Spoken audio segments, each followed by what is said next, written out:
Upheaval, Reckoning, Chapter 18, The Crystal Grave.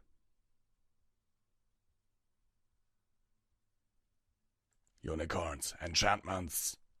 Vanguard called out as soon as the first swing of his two-bladed sword went through one of the shadowy unicorns coming at him. He didn't know if any pony heard him through the din, especially as he had shouted while still biting into his weapon's hilt. He took a few steps back and ducked a swing from his frontal attacker. Behind him, the rest of the combined Special Operations and Royal Guard ponies were dodging desperately.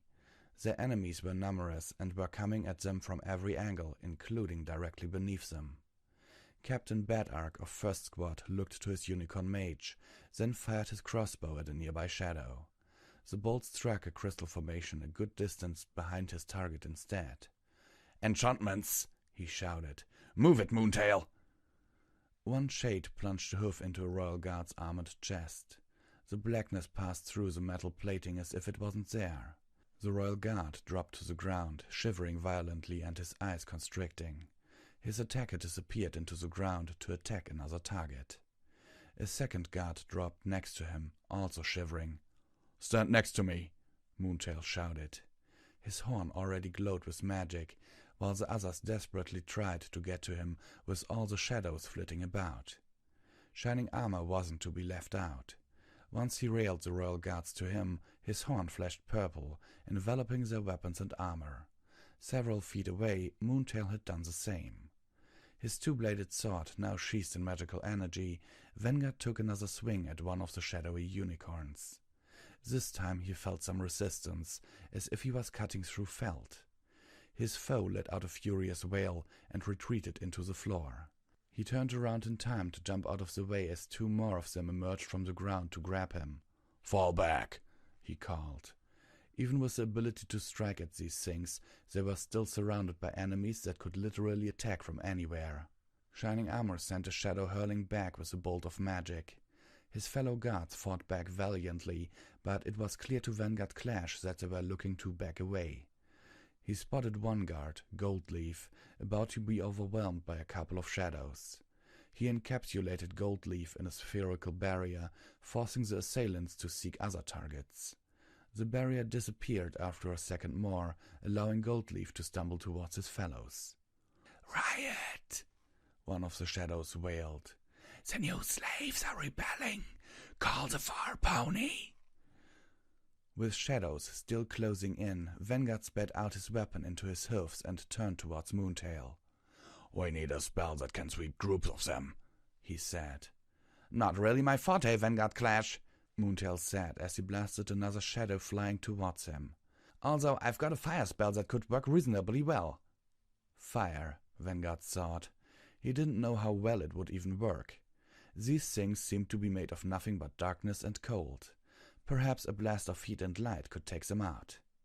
Or the flames could simply pass through them. "Do it," he said. "Aim for that cluster that's closing in on Shining Armor's group." He grabbed his weapon with his mouth again. Moontail aimed towards the targets Vanguard pointed out, and a stream of flame poured out towards them. It wasn't a particularly impressive spell, but the shadows shrieked at the sight and dispersed towards different directions before it could even touch them. With a break between the attacks, Shining Armor and his guards quickly regrouped. Without another word, Vanguard ran towards them. Free of having to watch out for the other guards, Shining Armor concentrated on creating a shimmering cover over the ground. Vanguard silently agreed with the idea. It didn't take much to surmise that their biggest problem was surprise attacks coming out of the ground. They needed a way to force their attackers to use more conventional directions. One shadow emerged from the ceiling and descended on Shining Armor, only to be cut down by an enormous two-bladed sword. "I'll watch your back guard, Captain," Vanguard said. He positioned himself next to the unicorn. "Concentrate on that barrier of yours and get the nearby walls." Two more shadows flew towards Shining Armor, but Vanguard kept them at bay. The shimmering barrier coated the nearby walls, forcing the shadows to attack only from the ceiling. With their targets funneled into a single direction, the ponies began to drive the shadows back. Moontail fired another stream of flame at the ceiling, this time striking a pair of shadows. They wailed, then dispersed. The others phased through the stone and didn't appear again. A tense minute passed as the group waited for the attack to resume. Most of them were panting with exertion. The other royal guards checked on their fallen comrades, only to find that the poor stallions had stopped breathing. Their bodies were cold and rigid, as if they had been dead for days. "Are they gone?" Scarlet asked. He kept his crossbow pointed at the ceiling. "For now," Vanguard replied. "Keep your guards up." "Did we kill some of them?" Bad Ark asked. Moontail shook his head. "How do you kill something that's dead to start with? No, at best we disrupted their physical forms. They'll reform in a while." "We should get some backup," Shining Armor said. He looked up at the scorch marks on the ceiling. "Some more fire would help." "Sounds good," Vanguard said.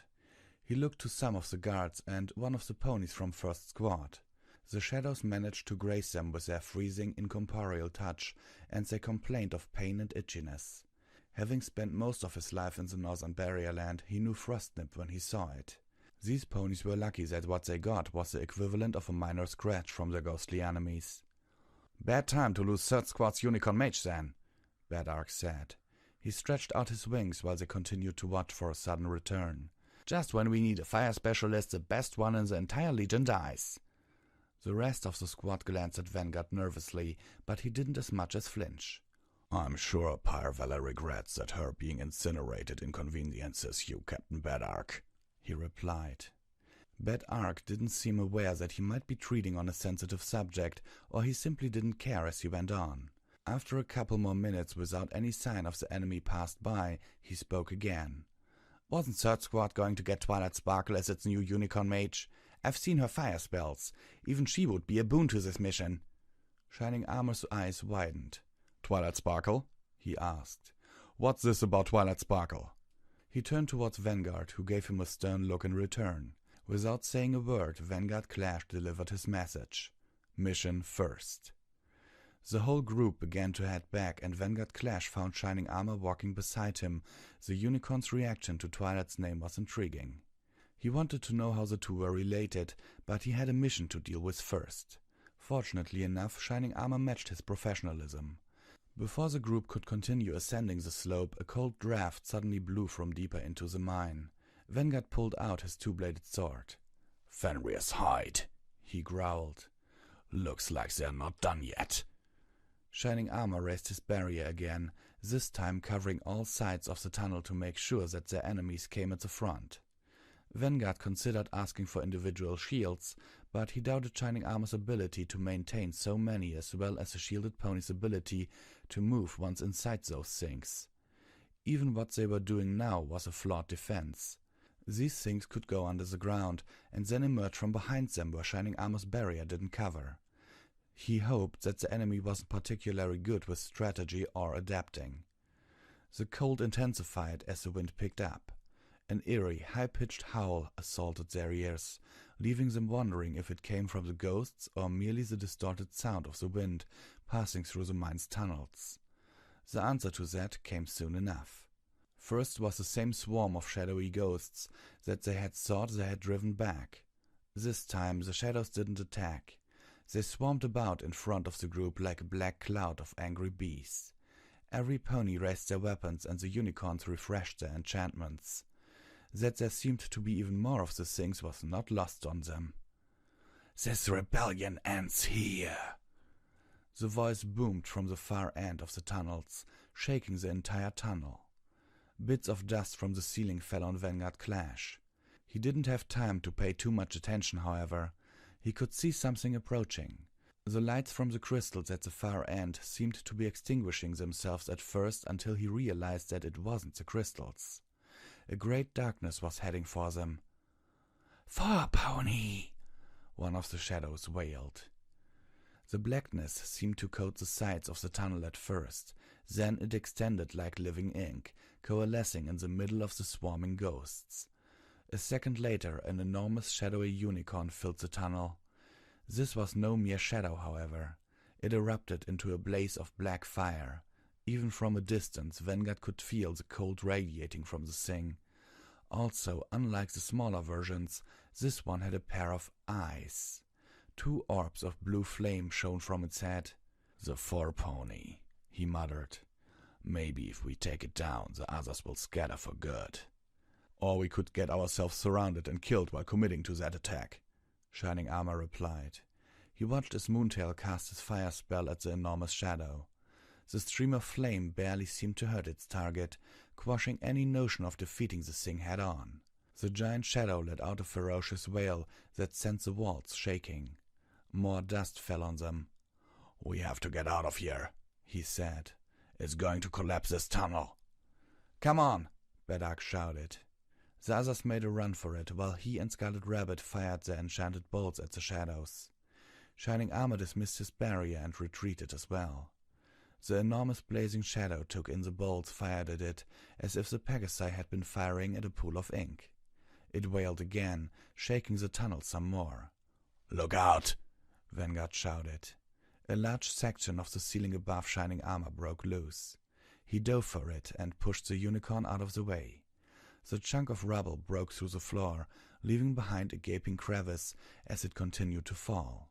A network of cracks quickly spread from the initial hole. "Captain!" Scarlet Rabbit shouted. He was about to fly forward when Bedark held him back. The giant shadow had grown tired of the two of them shooting at it and was heading their way. They had no choice but to fly back and join the rest of their group. Both Vanguard and Shining Armor got to their hoofs. Fortunately for them, the other shadows were still swirling about, seemingly uncaring about anything other than watching the giant one attack. Vanguard was about to take a step forward when he looked to the ground. There were cracks all over the place. Suddenly he found himself in one of the rare moments in his life when he cursed at his armor's weight. Though the two of them stood still in desperation, the cracks started spreading rapidly. Sure enough, the entire floor around them gave way, sending the two plummeting into the chasm beneath. "Damn it!" Scarlet Rabbit shouted as they ran back up the tunnel. Behind them, the giant blazing pony continued to give chase, leaving him no chances at even looking back to see what had happened to Vanguard, Clash, and Shining Armor. The group galloped in a panic while shadows dodged their heels. Bits of barding clattered to the ground as some of the guards tried to make themselves lighter. One guard cried out as a shadowy hoof brushed against his hind leg. He kept running nonetheless. To slow down was to die. Every pony knew that. By the time they were running closer to the entrance, their lungs and legs were burning from exertion. With one last wail of frustration, the shadows turned back at the sight of sunlight streaming from the entrance. Nearly every pony in the group collapsed at the all-clear. "Damn!" Scarlet shouted again. He slammed his front hoofs against the ground, sending pebbles scattering. "Damn shadows! Damn falling roof! Just damn!" "Calm down," Bedark said. "We don't know if those two died. The ghosts ignored them, remember?" "Of course they are not dead," Scarlet said. "The captain can't die from random encounters." He looked wistfully down the tunnel. "He and that Shining Armor fellow are probably having an adventure this very instant." Bedark raised an eyebrow. "Interesting subordinate clash," he muttered. "Right, let's get reinforced, then get back there for them." With a groan, Vanguard Clash opened his eyes. At once he felt around his body to make sure that he was still in one piece. His right shoulder ached badly. He recalled banging it against the ledge while he was falling. The pain was nothing compared to the ache all over his left side. He looked up, trying to find the hole he and Shining Armor had fallen through. He couldn't, and that was a bad thing indeed. "Come on, Clash, time to get a move on," he told himself. A groan just a few feet away caught Vanguard's attention. He stood up shakily, glad to know that all four legs were still reliable after that banging he took. "Shining Armor," he called out. He had caught a brief glimpse of the unicorn falling with him when the floor gave way. "Here," Shining Armor replied with another groan. Vanguard walked over to find the unicorn lying on his left side. A chunk of rubble pinned his upper half to the stone floor. "Hold still," Vanguard said. He set to work on the chunk of rubble. With a grunt, he shoved it aside.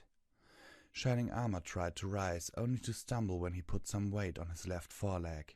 His face crumpled in pain as he dropped to his knees. "I think it's broken," he said, almost apologetically. Vanguard touched the injured leg gingerly.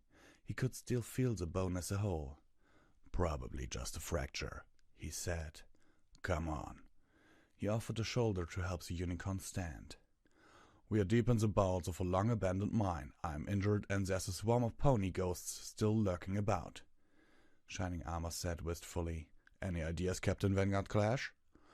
"Let's go look for that crystal grave," Vanguard replied without missing a step. "We should try to secure it at least. With any luck, it might be the key to completely defeating those ghosts." "Maybe we should sit here and wait for the others," Shining Armor said. "We might just get hopelessly lost or outmatched if we keep going. We're more likely to be cornered by ghosts if we stay in one spot. We should also consider that the others may believe we're dead and reinforcements won't be sent anytime soon." Shining Armor smiled wearily and limped on. The two of them looked around. As before, crystals embedded into the rock walls provided them with a reliable light source. The floor was littered with bones, fragments of barding, ancient mining equipment, and rubble from the ceiling above. Vanguard inspected one of the broken picks. The handle had shattered and the sharp point was discolored by what was likely dried blood. It was no difficult guess to say that this tool had not been used for mining in its last moments. Unfortunately for them, they had fallen into a chamber with multiple tunnels leading out of it. "We should keep descending," Vanguard said. "If Princess Platinum hid something valuable in this wretched mine of hers, she most likely hid it in the deepest parts." Shining Armor nodded. The two of them agreed on the tunnel to take and began to walk. Progress was painfully slow as well as outright painful for Shining Armor. Though Vanguard did his best, each step jarred him ever so slightly, and that wasn't even counting what was likely the pain of suddenly being a burden. After what seemed like an hour of following a steadily descending tunnel, Vanguard stopped. "Let's take a rest," he said. "I can still go on," Shining Armor said. "It's not a matter of being able to go on. It's a matter of being ready if something is waiting for us at the end of this tunnel. You're sweating from exertion and, to be honest, I'm tiring myself." "Fine, a quick break then." The two of them sat with their backs against the cool stone walls. Fortunately for them, both their water canteens survived the fall. As they took their mouthfuls, they also had to consider that they only had a limited amount of time to spend in this place before thirst became a serious issue. Shining Armor swallowed a mouthful of water and replaced his canteen's cap. "So," he said, "how do you know Twilight Sparkle?" "We've worked together," Vanguard replied. That answer alone seemed to gnaw at Shining Armor. Vanguard wondered if the unicorn didn't like the idea of Twilight working with Legionnaires. He had to have expected it since she had been banished and was making the best out of a very bad situation. Still, the question made Vanguard wonder how Twilight and the others had been received back in the Heartland. Was there a joyous reunion, or were they considered tainted ponies? "Is she special operations like you?" Shining Armor asked. "No, well." Vanguard recalled Twilight's request back in Fangbreaker Fortress. He may have painted himself to a corner. If Twilight still insisted in joining, he would be hard-pressed to say no, especially with the pressure on him to get his squad back to full strength. "Well, what?" "It's nothing. You seem particularly concerned about her. How do you know Twilight Sparkle?" "She's my younger sister."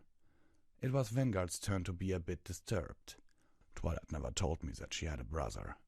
Shining Armor snorted, then smiled.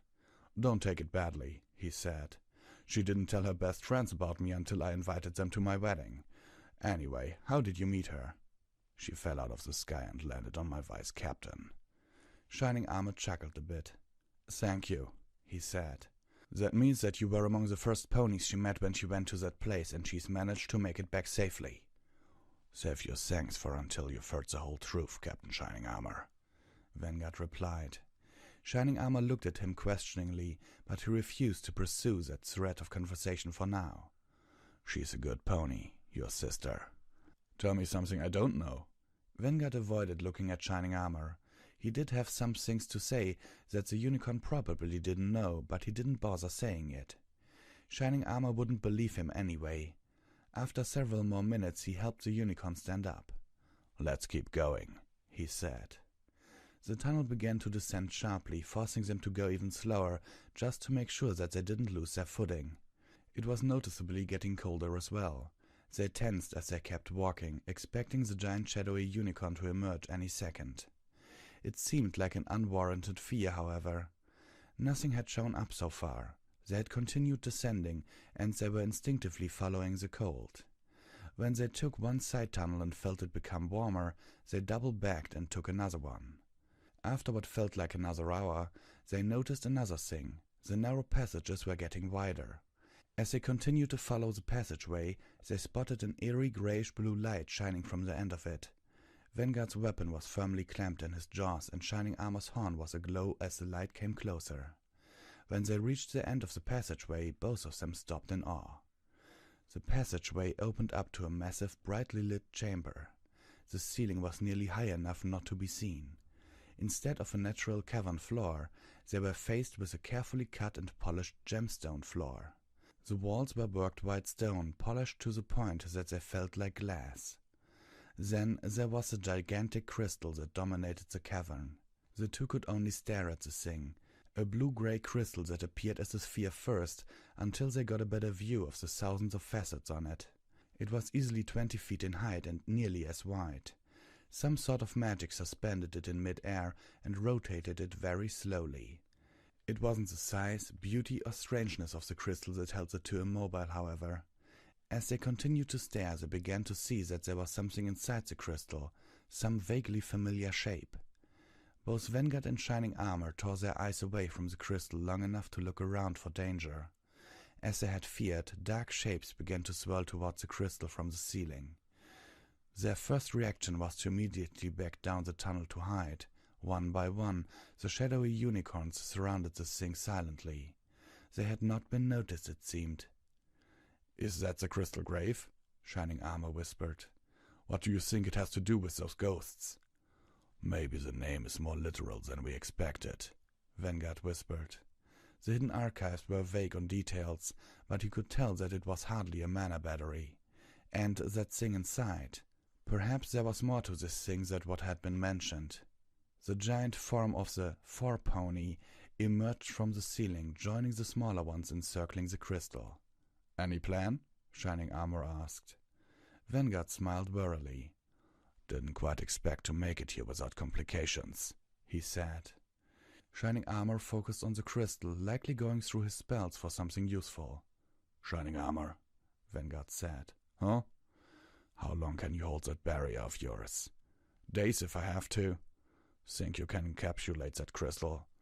"I could if it doesn't react badly to magic and—" Shining Armor quickly silenced himself as one of the shadows swirled nearby. The shape had no visible eyes like the giant one, but both of them could tell that it was looking around. It stopped mid-flight, then slowly hovered towards where they were. Vanguard felt his heart race. This was it. They would be discovered and slain. "Do it," Vanguard said. With that, he sprang from their hiding place and made a run for the crystal. The ghosts sent up a wail and began to congregate around him. Something must be tying these ghosts here, especially since they were killed so long ago. Something called Crystal Grave was a good candidate. That they were constantly swirling around the crystal helped confirm that theory. Behind him, Shining Armor cursed, then hobbled as close as possible to the crystal. With the ghosts chasing after Vanguard, Shining Armor concentrated on the crystal. The purplish light of his barrier began to surround the thing easily enough. Halfway through the spell, however, the barrier slowed down. "Any time now, Shining Armor," Vanguard shouted. He ran zigzags across the massive cavern, with ghosts in hot pursuit. The giant shadow was starting to descend upon him as well. 3/4 of the spell in, Vanguard took a quick glance at his ally. Shining Armor was sweating profusely despite the cold and was forced to close one eye when a trickle went over it. He looked like he was trying to push a boulder up an almost vertical slope. "Shining Armor!" Vanguard yelled again. He waved his two-bladed sword desperately to keep his foes at bay. After what felt like an eternity of struggling, Shining Armor finished his spell. The ghosts gave a long, dolorous wail and then dissipated like smoke.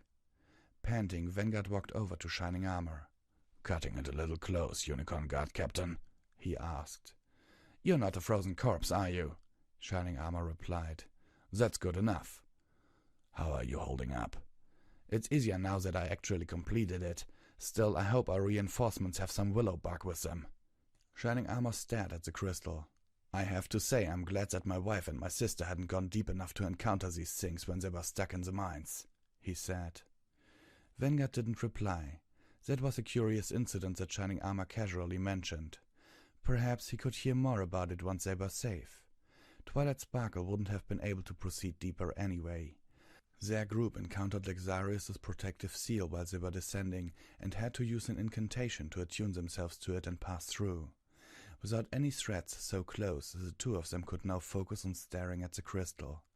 Just as they had thought, there was something inside it. They could make out a large, pony-shaped figure.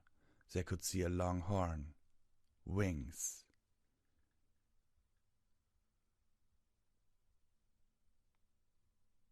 Comment time, every pony. Okay, what do you think about Scarlet Rabbit's confidence in his captain? He said it more than once. He believes that his captain cannot die in random encounters. Okay, what do you think about the 4-pony? Whose ghost could that have been? I mean, that is a very interesting aspect here, which I would like to have more insight into, because, well, that is interesting. Well, and what do you think about how Vanguard and Shining Armor interact with each other? Do you think there's a friendship coming on, or is Shining Armor going to be the overprotective big brother trying to get all information he can out of Vanguard Clash? And what do you think is in the crystal grave? I mean, they see a large pony-shaped figure with a horn and wings. We all know what that means. Horn and wings usually means alicorn. Who do you think is in there? Sincerely yours, Visual Pony, and stay tuned.